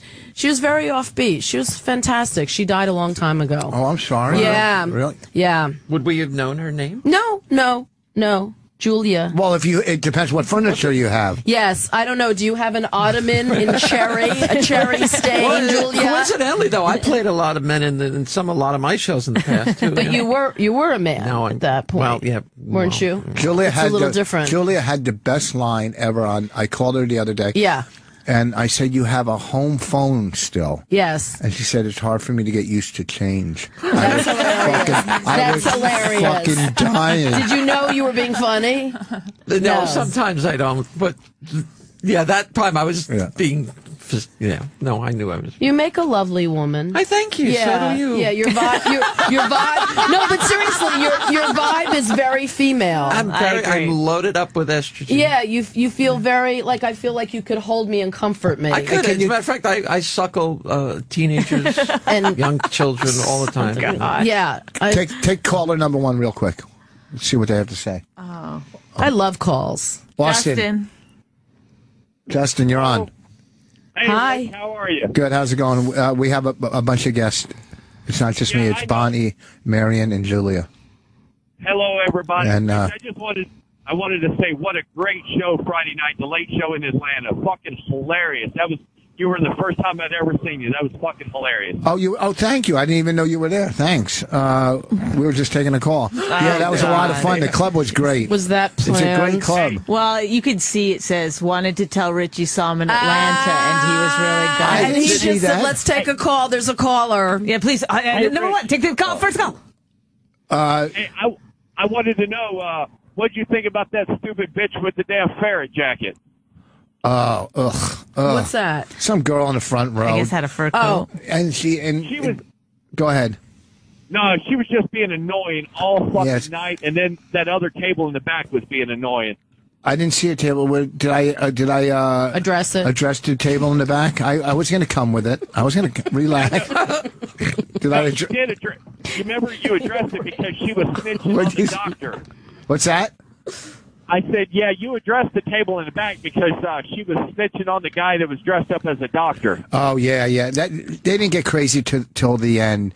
But the girl up front was disgusting. What happens? You encourage people to in your shows to dress up as a stereotype? Yeah. No, this guy came and no, it's animals. She was dressed as a ferret. Well, one came. Encourages them to dress as livestock. One came from work, obviously, and was wearing his scrubs. And the other girl had this horrible jacket. She looked like Big Bird, and she said, "This is ferret." And then whatever, I did some brilliant stuff on it. Of course, and you he riffed. was You there. were great. You were great on Friday. Wait, he came to a comedy show in his scrubs? Yeah, he came That's from. okay. Yeah. That's better than Were you ferret. working in a No, I didn't. He did. I know you did. I know, but what? No, he probably left work and didn't have time to get home to change. And he wanted. Listen, I'm a hot ticket, and if I'm in town, people come from work sometimes in their scrubs. They just want to make sure they don't miss anything. Thank you. To touch the hem of your garment. Thank you. No, I wasn't wearing the. Well, go ahead, move on. Marion, your father never did stand up, right? I thought you were going to say something really emotional, like your father never really saw you, did he? Never That's why you have an eating disorder. Isn't that what the book is about? He loved me very deeply, but he also was very consumed with career. Mm-hmm. I got that. Mm-hmm. Do you hate talking about him? No. Because when you do interviews. I like to talk about myself, and so he's How it part relates of that. to it. It doesn't bother me. It doesn't? No, and I'm working on a one-person show about all this stuff anyway, and what it was like to grow up with like a gigantic... it's different now because he's older. It's strange because when I was younger, my experience of his fame, he was very in the public eye. And now, generationally, when I talk to people, they don't necessarily know who he is if they're younger or they know him from Beethoven. But when I was a little girl growing up, he was a movie star. Was he ever up for an Oscar? No. He did more comedies, though. He was more of a comedy actor. He is terrific. He's a very talented There's man. nobody like him, and I think the older I get, the more I even appreciate stuff like Seems Like Old Times and certainly The Heartbreak Kid. Yes. And in fact, funny story, my dad was on the phone with Ben Stiller, and Ben Stiller did a terrible remake of The Heartbreak Kid, and he knows it's terrible. And he said to my dad on the phone, "Chuck, I gotta go. I gotta butcher another one of your movies." So, he was on Louis, too, recently, I heard. Yeah, and he's going to be back on Louis. He has an arc where he's Louis' doctor, I think, his chiropractor, and he's going to be back. But just kind of bipolar growing up in between those worlds. I know, but how did you get into doing stand-up? There's nothing I ever wanted to do but stand up. It was all I ever wanted to do. And when I was a kid, my dad had all Lenny Bruce's albums and Jonathan Winters, and I grew up listening to those. And I thought, if you could have a job where you could be uncensored and you could tell the truth and be funny, I couldn't think of anything more profound. That was before I met Roger Paul. I'm kidding, Roger, if you're listening. I need a booking desperately. He's not listening. He's booking you. He's on the phone. Yeah, he's working the phones. I'm sure. 1,200 miles away. No one listens. Well, we are drive time in L.A. right now. Okay, I know people in L.A. Maybe they're listening. But did you feel like you had to compete with your father? Yes. And for what? Can you elaborate on that? Unpack some of those feelings for us. I'm going to unpack some baggage. I'm going to unpack some Samsonite right now. Well, sure. I mean, the bar is really high. I never saw, it's funny. My father wrote this book, It Would Be So Nice If You Weren't Here, which was all about how the whole business is about rejection and it's impossible. And no matter how far you get, the story actually was born from, he was doing this movie called The Levin Harrow House, and he was with Candice Bergen, or Candy Bergen, as he tells the story. They were in like a bell tower, and this very proper English woman came through and she said, "Are you meant to be here?" They were on a break waiting to resume filming, and he said no in response to, "Are you meant to be here?" And she said, "Well, it would be so nice if you weren't here." And he said, that's basically the way show business makes you feel. I'm just glad it wasn't a book about fatherhood. Right. Yes. Actually, that's what I do feel. Kate Connor from Montreal weighing in on the conversation. And she made a very good point. But I think, just to answer your question, I think it's hard because, the bar was so high. When I saw show business or thought of show business, I didn't see people struggling. I didn't see the rejection he was talking about. I saw somebody who was a movie star who was at the top of his game. So, yes, I think I always thought it's been hard for me to understand how just grueling and lengthy and ongoing the process of trying to have a show business career is. Is that why you faked breast cancer? Why I faked breast cancer. I'm going to be honest, you. and I want to say it on the show. I never had a tumor. What I did was I got a yodel and I taped it inside my bra. And so that way it doubled as both a tumor and a snack. Okay, you happy, Rich? You bogey golfer. Oh, nice. You bogey golfer. Oh, God, that broke my heart. Imagine if I faked breast cancer. I knew a comic that faked cancer to get work. I know that too. Wasn't that a Seinfeld episode too? Was it? Who was it that faked? Yeah, well, he died, but Frankie Bastille faked cancer, and Leno got him all this work or something, and it's just hard. And I knew. Listen, there's stories of people, we don't want to name names, that faked cancer, and we sent money, and but I got a thing from Richie Byrne today that said he was stuck in Manila and needed money, and somebody hacked into whatever. Richie Byrne, who's a terrific comic and a friend of all of ours, saying, I'm stuck in Manila and I'm in terrible straits. And I thought, this is from Richie Byrne. Like, how did they... yes. That whole you didn't send money, I hope. I don't have any money because I'm a cancer survivor, okay? And it's been very hard to get back on my feet. I didn't know that. I'm kidding. I love that you said that I faked it. I love that. Well, it's my favorite moment of the interview so far. Just because I like the kind of shit you're not supposed to say. Oh, okay. Yeah. And it's a funny idea. Like, I appear at all the clubs bald, and I'm like, is there a check spot? I mean, anything? I'm just working that sympathy card. Yeah. So you went through some problems with addiction in college? Some problems with addiction. Oh, my God. I just snorted out my nose. I don't have a... Here, give her this. I got it. Yes, I'm sober 27 years. Nothing? No, were you doing stand-up when you were still... No, I could never have been a stand-up when I was getting high because I'd be dead.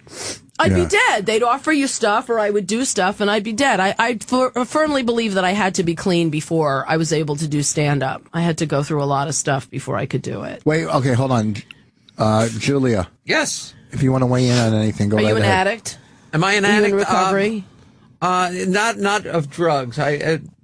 Prior to my realization, you might consider me a sex addict. Yeah. Okay. As a man. Yeah, I was pretty fucked up that way. Right. Yeah. And now? Now I'm celibate. Right. I don't miss it. I don't want it. I'm fine. Yeah. That's how I feel. Right. But I got to do my duties. Oh, yeah.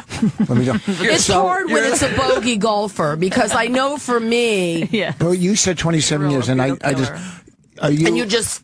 Celebrated 29. That's fantastic. But I just started going back to meetings. I've always gone. Really? For 27 years? Always. Are you once active? a week? Love it. What? Like you always go once a week, or it's... No, I go more than that. And you're involved in the 12-step fellowship? Completely. Really? Completely. It's at the center of my life. Oh, wow. Why are you still so fucked up?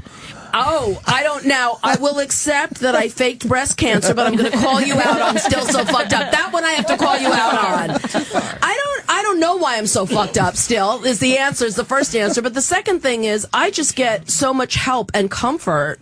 Well, you give back. If you have 27 years, you give them back. Yes, but also I need to go. I need to go sometimes. I'm very lucky in that I don't want to drink or drug on a regular basis, but my thinking is fucked up all the time. Yeah. I go for my thinking mostly, and it really helps me. But you're really giving back. You don't know it. Yeah, definitely. Well, what is There's the thinking that you're talking about? Fear-based, false evidence appearing real, fuck everything and wrong. That's what we were talking about earlier. Yes. Yeah. But the acronym for fear is false evidence appearing real or fuck everything and run, and I have tons of that stuff. There's another one, too. Face everything and recover is the flip side. Oh, I don't know that one. Yeah, apparently. I think Bonnie's aware you don't know that one. I would have heard it 1,000 times already. Oh, yeah, you point one finger. You're pointing three back at yourself. Oh, that's one of our sayings, girl. But it seems like a gun to me. It is. That's why I point like this. It's a recovery gun. Now, Rich, what got you to start going to meetings?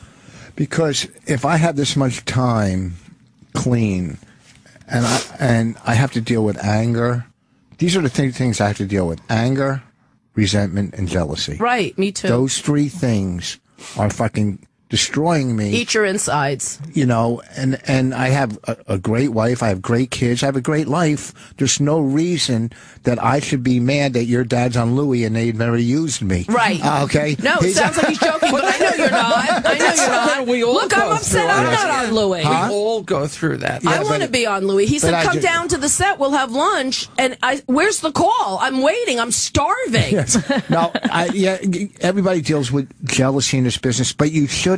You should be happy with what you have.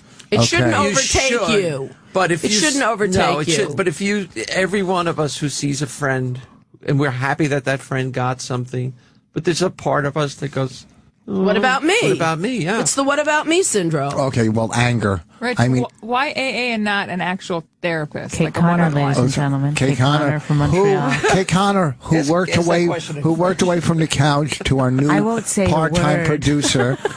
Part-time producer, Kate. Now I'm on air. I'm promoting myself. You've got she's talent now. She's in a chair. She got into a chair. I feel like I'm doing The View. It is like The View. Yeah. I feel like I'm doing I went to therapy before. The best therapist I ever had when I was 40 years old. So probably saved my life, or the best. I think he passed away. I can't find him.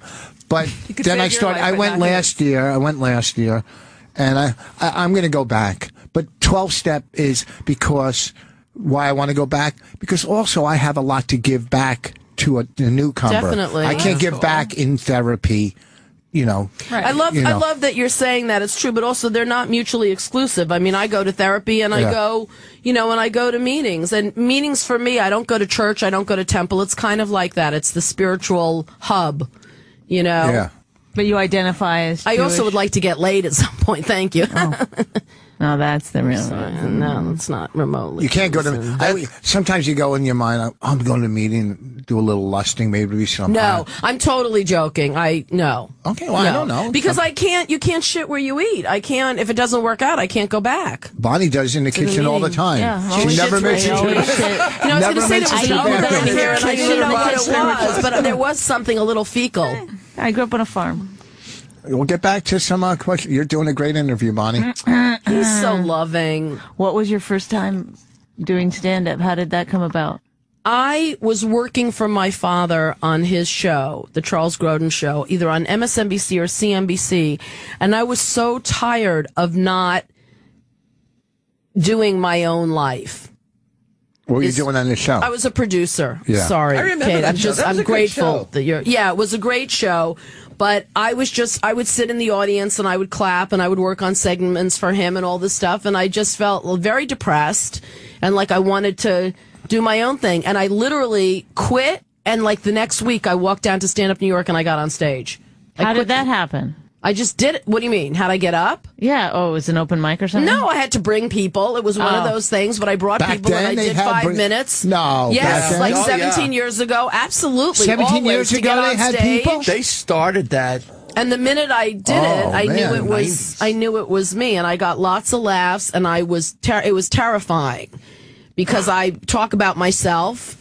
You are great. Rich came up to me one time. I was working out of town, like 12 years, a long time ago, and you said to me, "You're really funny, but like, don't be afraid to talk about yourself." I said that. Yeah, and I can't now. I can't stop. I can't believe that he acknowledged. Yeah. Now he only just is like, hey, what'd you think of what I did? No, I don't. I try to help new comics all the time. No, but Bonnie means, will you give it to her? Every night? No. Every night? Are you kidding me? Yeah, that I got a little. You don't marry a Jew if you want it every night. Huh? Come on. Oh! Wow. Not just stingy with the money, huh? Is he a bogey in bed? He's a bogey. Oh, I don't know. I don't know. I know. You just felt it again. I saw it. You sunk into it. I saw it. It came washed over you. I'm going to play with him again next year to show him. He said you've got the walk, you've got the attitude, the swag. You know what to say, what not to say. What do you wear? Do you wear pink and like yes, pants? he wears crazy. Do you know what's crazy? Let me just take this call real quick. Christy from New York. Oh, that's the blonde. Yeah, she was in my show on Saturday night. Yes, Oh, how convenient. Thanks so much for taking a photo with me. I was so excited to meet you. You didn't show it at all, but she really didn't. Her boyfriend, was it your boyfriend or your husband? No, friend, boyfriend. Oh, just friend. And he was like, she really wants to meet you, and I'd look over, and there'd be this, pretty girl scowling over at the bar, and I'd be like, really? How were you? Doesn't seem like it. Where were you? What? At the stand. We were towards the back because we got almost almost going to be late. So, Christy, where you from? Because you came far for this, didn't you? No, I'm from the Bronx. Oh, okay. Can I ask a question? Mm-hmm. What's your favorite thing about Bonnie McFarlane as a comedian? Her husband. Yeah. Oh, you are really good about letting it be about Bonnie. Yeah. I don't know. I really, really enjoyed your stand-up, just everything you were saying. I can't think of anything off the top of my head, but I even said it to my friend that I was with. It was like, she's freaking hilarious. Like, this is my type of humor. Thank you. Anybody that says friggin' hilarious, I don't know if Bonnie's their type of humor. How old You are you? can enjoy Bonnie She's and cute. say friggin' I saw her on 25. Facebook. You're 20. She's cute. She's a big fan. Yeah. She posted the pictures on Facebook or Twitter, and she was really excited. Yeah. And I was excited for both of them. I'm excited just hearing about it. Julia, Hi. how do you feel? My nipples are erect. Excited? Oh, yeah. Christy, thanks for calling, but more importantly, thanks for coming to the show. See you later. Do we have another call? We only got 5 minutes. I wonder if anybody else will call that saw anything I've done or Julia's done. None of my fans called, no. Well, you have time. 866-969-1969. Marion Groden here with us. I've got a question for Julia you. Scotti. What are you up to now? Like, you wrote the book, you're doing stand-up. Like, what keeps you busy nowadays? Why? Oh, she's just taking over. Is that why you guys are laughing? She just moved call in. and ask the question. Would that be more appropriate? No, I'm actually working on a one-woman show, you mentioned and that, yeah. I'm doing tons of stand-up and just doing what we do, but I am working on a one-person show. Is that what it's called now? One person? They don't do the gender. That's a question for Oh, Julia. a one-woman show? Julia's show should be called like a one-man show, but then you put like the written "whoa." No, in the front. There's a one-person little show. vagina over one of the letters. My one-person show is called The Woman with XY Vision. Oh, nice. Right? That's a great title. Is that the name? That is it's the a name. very good name. Yeah, now if I could just write the show. Well, I'll tell you something. I'm actually taking a class with somebody, and we're doing a little performance of it tomorrow night because it's so hard to motivate to write stand-up. Then imagine like how hard it is to motivate to write a one-person show. The book, I had deadlines. Terror motivates you. The book. Say the name again. It's a great It's called read. You should go Standing get Up: it. A Memoir of a Funny, Not Always Does Life. your dad like the book? He wouldn't read it. He has his blurb on the back says, "I have not read, nor do I intend to read this book, not without the help of therapy and possibly medication. While I am thrilled that I am more successful than my daughter publicly, I can't stand that she still gets more laughs than I do in private. Enough is enough. Loving father, Charles Grodin." Oh, well, that's a very comedic. I like it. It's the Would he be my father? Honest. I wish he'd be my father. I'm going to be honest. I'm going to be honest. Nice. It's not easy. But you guys are close now, right? Yeah, I adore him. I mean, he's very He's my political dad, now. and he's 80. He's always been. He always has been He's always been. very political. I don't mean to always make it about because the book is about so many other things. Yes. You go through so No, many that's challenges. all right. You asked me about addiction, and then Rich accused me of faking breast cancer. and- Yeah, so then we got to some other things. Yeah. I don't think you were an alcoholic either. But anyway. I want to drink at a tumor right now. Tell us about the animal abuse you were accused of. No, that kidding. is I had true. nothing to do with it. I want to say that I love Rich and Bonnie, and that I think they're fabulous comics, and I'm so glad they have this show, and they are really special, special people. Well, we only have 2 minutes, so let's start plugging the shit out of everything. Go ahead. I have nothing really to plug. The book. Yes, you I meant, do. You can- where can you get I the book? You can get it. It was at Barnes and Noble for a long time, and every day I'd go visit it. Oh. Friends would be like, "Oh, where are you?" And I'd be like, "I'm at the book," and it was great. But it kept getting moved down. Jenny Garth's book came out. All these stupid books, whatever. I shouldn't say it's stupid. I didn't read it, but my book was very good. But I guess now you can get it on Amazon. Yes. Is that where people get books? I think that's Yes. where I got it. Yeah. You I digitally for a very got good it. price, so you can download it to your iPad, your Kindle. Let me tell you, all of that. If this book is as good as Marion is on stage, you have to get this book. 'Cause Aw, thank I've you. worked with her thousands of times, or at least 4 times, and she kills every fucking time I've Rich ever saw worked me with. once. No, I appreciate I've worked with her many times. Thank you. Very times. Thank you. We got one, Julia. Where are you working? 'Cause we only got a minute, so let's All get right, these out. Website, juliascotti.com. This Friday at the station in Cranberry, March 6th, Bust a Gut Comedy Club in Ocean, New Jersey. March 13th and 14th, Comedy Works in Bristol, And Pennsylvania. your website? juliascotti.com. This weekend, Thursday through Saturday, I'll be at Wiley's in Dayton, Ohio. Come on out. Wiley's, Dayton, Ohio. Bonnie will be in New York at the Stand Up New York this Kate weekend. Connor. Kate Connor. I'm going to be at New York Comedy Club on Saturday night. Well, look at that. Look at that. She's got a plan. She is moving in. Oh, my God. She's taking over a chair and a stage. She When got. does your show start here? Yeah, she Tonight. This was it. Show. Our producer is fucking Scranton. Our producer drives all the way here from Scranton every Oh, night. my God. It's Is that insane. true? Yes, Yeah. he comes from Scranton. Really? Oh my God. And then our I other drove from producer Montreal. comes I know from Montreal. Scranton. There are clubs there. Oh, my God. There is, 8 hours in a storm. Well, listen, thank you guys for coming Thanks in. for having both me. of you. you. This was Thank you. great. Wonderful. Thank Thank you, you so thank much. you. I had a blast. Me too. Guys, sorry about this. Bye. Bye.